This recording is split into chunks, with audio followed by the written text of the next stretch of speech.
Կալիֆորնիայում 4-րդ օրն է չեն դադարում բողոքի ակցիաները Թրամփի վարչակազմի դեմ։ Պատճառը ներգաղթի խստացված օրենքներն են եւ ԱՄՆ ներգաղթի եւ մաքսային ծառայության կողմից հունվարի 23-ից սկսված ռեյդերը, որոնց արդյունքում հազարավոր ներգաղթյալներ ձերբակալվեցին եւ արտաքսվեցին։ Բախումներ են տեղի ունեցել նաեւ Լոս Անջելեսում եւ շրջակա բնակավայրերում, Պարամաունթում եւ Քոմփթոնում։ Իրավիճակը սրվել է, երբ Դոնալդ Թրամփը հրամայել է ազգային գվարդիայի 2000 անդամ տեղակայել Լոս Անջելեսում։ Բախումների ընթացքում լրագրող է տուժել, ոստիկաններից մեկը ռետինե փամփուշտով կրակել է ուղիղ եթերում տեղի ունեցողը մեկնաբանող ավստրալացի լրագրողի ոտքին։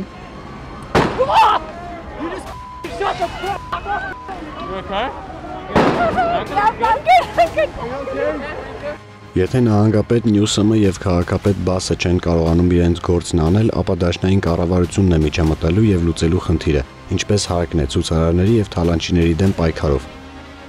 Ես գնահատում եմ իշխանությունների կողմից կատարվող աշխատանքը, բայց նաև գնահատում եմ այն մարդկանց, ովքեր այս պահին ակցիա են իրականացնում։ Նրանք պարզապես վախեցած են։ Եվ երբ դուք հարցերը լուծում եք այնպես, ինչպես թվում է, թե կարգավորվում են դրանք, զարմանալի չէ, որ այդպիսի քաոս կառաջանա։ Դա հազվադեպ է պատահում։ Ըստ քաղաքագետ Արտուր Խաչիկյանի, Թրամփի վարչակազմին հասարակության նմանատիպ արձագանքելը սպասելի էր, իսկ Թրամփի գործողությունները ոչ օրինաչափ։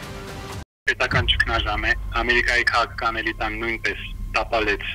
այդ երկրի ներքին եւ արտաքին քաղաքականությունը, իմիգրացիայի հարցը շատ լուրջ է, անօրինական իմիգրացիայի հարցը շատ լուրջ է, եւ մարդկանց զգացմունքները իհարկե հասկանալի են, այն մարդկանց, ովքեր ընտրել են Թրամփին, բայց մյուս կողմից այդպիսի լայնամասշտաբ ձևով դա անելը առանց անջատելու այն մարդկանց, ովքեր իսկապես խախտել են օրենքը եւ իսկապես արժանի են իրենց արտաքսեն, մասսայական ձևով դա անելը իհարկե ռեալ չէ եւ զարմանալի չէ այդպիսի դժգոհություն առաջացնում Միացյալ Նահանգներում։ Ընդհանրապես նաեւ Միացյալ Նահանգներում, ինչպես Արևմտյան Եվրոպայում, խորը ճգնաժամ է։ Քաղաքական էլիտաները կորցրել են կապը իրենց հասարակությունների հետ։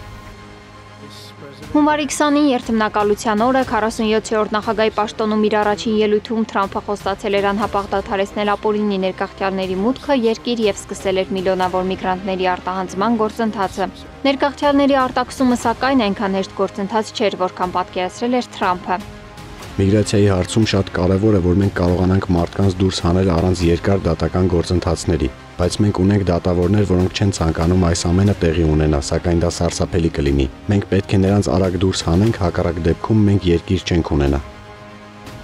Բախումներ են տեղի ունեցել նաև Կալիֆորնիայի հյուսիսում գտնվող Սան Ֆրանցիսկո քաղաքում, տեղի ոստիկանությունը հայտնել է, որ ձերբակալել է առնվազն 60 մարդու։ Բախումները շարունակվել են մի քանի ժամ, հանգեցնելով երթևեկության խաթարման եւ որոշ տարածքների ժամանակավոր փակման։ Իրավապահ մարմինները հայտնում են, որ իրավիճակը ներկայումս վերահսկողության տակ է։